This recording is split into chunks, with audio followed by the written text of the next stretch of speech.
Pantai Merpati di Kabupaten Bulukumba, Sulawesi Selatan, semakin populer sebagai destinasi wisata baru yang menarik. Berlokasi di Jalan Yos Sudarso, pantai ini menjadi pilihan favorit warga untuk menikmati akhir pekan, terutama dengan sajian wisata kuliner yang lezat dan harga terjangkau. Sabtu 22 Februari. Kawasan Pantai Merpati dipadati pengunjung yang menikmati suasana pantai sambil bersantai dan mencicipi berbagai hidangan kuliner. Hampir setiap hari, tempat ini ramai dikunjungi wisatawan, baik dari Bulukumba maupun daerah sekitar. Seiring dengan meningkatnya minat masyarakat, pemerintah Kabupaten Bulukumba terus mengembangkan kawasan ini agar lebih nyaman dan menarik.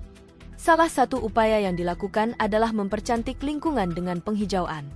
Dinas Lingkungan Hidup dan Kehutanan, DLHK, Bulukumba telah menanam 17 pohon sawit di kawasan Pantai Merpati.